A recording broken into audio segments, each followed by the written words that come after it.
बिस्मिल्लाहिर्रहमानिर्रहीम। Dear students, अस्सलाम वालेकुम। स्टूडेंट्स, आज हम प्रिंसिपल ऑफ फ्लोटेशन को डिस्कस कर रहे हैं। तो प्रिंसिपल ऑफ फ्लोटेशन की जो स्टेटमेंट है, अ फ्लोटिंग ऑब्जेक्ट की कोई भी बॉडी जो है वो तैरती है, डिस्प्लेसेस अ फ्लूइड। तो वो क्या करती है कि डिस्प्लेस करती है फ्लूइड को। अब उस फ्लूइड को जितना उसने डिस्प्लेस किया है, उस फ्लूइड की बात हो रही है कि जब बॉडी फ्लोट करती है तो उसने कुछ ना कुछ वाटर जो है वो डिस्प्लेस किया है। अब वो कहते हैं कि जो displaced a fluid having weight, अगर उस डिस्प्लेस्ड फ्लूइड का जो वेट है equal to the weight of the object, अगर बॉडी के वेट के बराबर हो जाता है, ठीक है।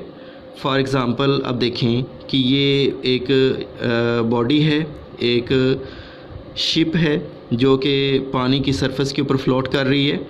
अब शिप ने जितना वाटर डिस्प्लेस्ड किया है, अगर डिस्प्लेस्ड वाटर और बॉडी का जो वेट है, डिस्प्लेस्ड वाटर का जो वेट है और बॉडी का जो वेट है, अगर ये इक्वल हो जाता है तो बॉडी जो है वो पानी की सरफेस के ऊपर तैरती रहेगी, ठीक है। अब देखें कि बात करते हैं शिप्स की एंड सबमरीन। शिप्स कहते हैं बहरी जहाज़ों को और सबमरीन कहते हैं आबदोज़ को। आबदोज़ की ये ख़ासियत होती है कि ये पानी की सरफेस के ऊपर भी तैर सकती है और पानी के अंदर भी मूव कर सकती है, ठीक है। शिप्स एंड बोट्स, जहाज़, बहरी जहाज़ और जो कश्तियाँ होती हैं, आर डिज़ाइन, बनाए जाते हैं on the same principle of flotation, कि जो बॉडी है वो फ्लोट कर सके पानी की सरफेस के ऊपर, ठीक है। They carry passengers. अब इनका जो मकसद होता है शिप्स का और सबमरीन का या बोट्स का, इनका मकसद होता है कि इन्होंने पैसेंजर्स यानी मुसाफिर लेके जाने हैं, एंड गुड्स और जो मुख्तलिफ़ अशिया वगैरह होती हैं उनको लेके जाना है ओवर वाटर, पानी की सरफेस के ऊपर।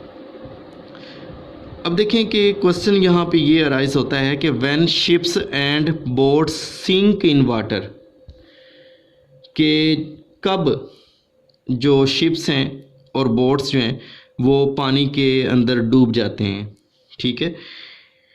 तो इसका आंसर है कि it would sink in water, कि कोई भी कश्ती या बहरी जहाज़ जो है पानी के अंदर उस वक्त डूबती है if its weight including the weight of its passengers and goods becomes greater, कि अगर जो बोट है या जो शिप है उसका वेट और उसके पैसेंजर्स का वेट और जो उस पर गुड्स वगैरह रखी हुई हैं, चीज़ें रखी हुई हैं, अशिया रखी हुई हैं, इनका जो वेट है वो ज़्यादा हो जाए। किससे ज़्यादा हो जाए?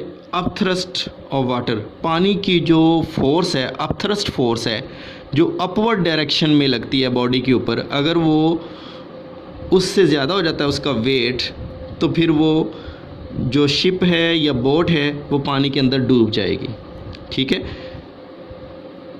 अपथ्रस्ट फोर्स जो होती है ना, कब ये तैरते रहते हैं वो मैं आपके सामने पहले ही डिस्कस कर चुके हैं कि डिस्प्लेस्ड वाटर का वेट और बॉडी का जो वेट वो बराबर होने चाहिए, तो फिर बॉडी जो है वो पानी की सरफेस के ऊपर फ्लोट कर सकती है। अब देखें कि सबमरीन जो होती हैं इनकी वर्किंग के बारे में हम थोड़ा सा डिस्कस कर लेते हैं कि सबमरीन किस तरह से काम करती हैं। सबमरीन को हम क्या कहते हैं? आबदोज़, ठीक है। A submarine can travel over as well as under water। जैसे कि मैंने आपको पहले ही बता दिया है कि सबमरीन जो होती है वो पानी की सरफेस के ऊपर और पानी के अंदर भी चल सकती है, ट्रैवल कर सकती है। It also works on the principle of flotation. तो ये कोई भी बॉडी जो है, ये पहले बात हम डिस्कस कर चुके हैं कि कोई भी बॉडी जो है वो प्रिंसिपल ऑफ फ्लोटेशन को फॉलो करेगी तो ही वो फ्लोट कर सकेगी, ठीक है। अब ये किसकी कंडीशन क्या है? यही कि it floats over water when the weight of the water equal to its volume is greater than its weight, ठीक है।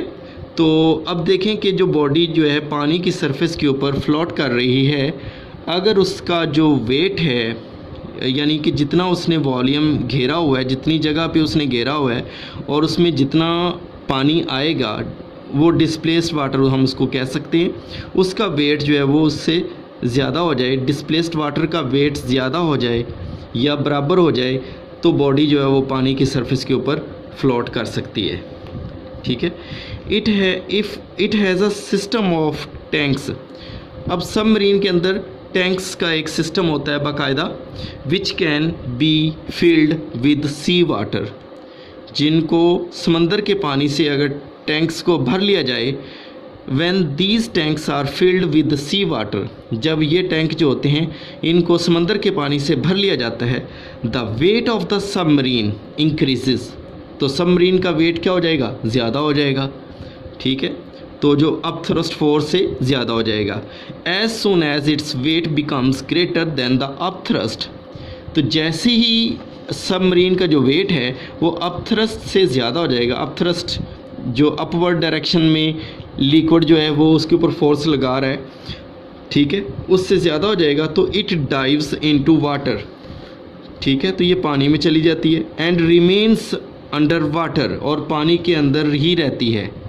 ठीक है, अब अगर मकसद है कि इसको हमने ऊपर लाना है, पानी की सरफेस के ऊपर लेके आना है, तो उसके लिए क्या किया जाता है, to come up on the surface the tanks are emptied, तो जितने भी टैंक्स होते हैं उनमें से पानी को निकाल दिया जाता है, by forcing air into them, जब इन टैंक्स के अंदर पानी निकाल दिया जाता है, एयर हवा की एक फ़ोर्स लगा के, जो वाटर होता है जितना भी एक फ़ोर्स के साथ, एक प्रेशर के साथ उस वाटर को टैंक्स में से निकाल दिया जाता है और टैंक्स को खाली कर दिया जाता है, तो फिर क्या होता है कि जो सबमरीन का वेट जो होता है वो कम हो जाता है। ठीक है, और उसके ऊपर जो अपथ्रस्ट फोर्स है वो ज़्यादा हो जाता है, इसलिए वो वाटर की जो सरफेस है उसके ऊपर आ जाती है और फ्लोट करना शुरू कर देती है। ठीक है स्टूडेंट्स, तो उम्मीद है कि आपको वर्किंग ऑफ सबमरीन अच्छे तरीके से समझ आ गई होगी। ठीक है, प्रिंसिपल ऑफ क्योंकि ये जो फ्लोटेशन होते हैं, कोई भी बॉडी जो है वो पानी की सरफेस के ऊपर प्रिंसिपल ऑफ फ्लोटेशन के अलावा फ्लोट नहीं कर सकती, प्रिंसिपल ऑफ फ्लोटेशन को ही फॉलो किया जाता है, तो बॉडी जो है वो पानी की सरफेस के ऊपर तैर सकती है।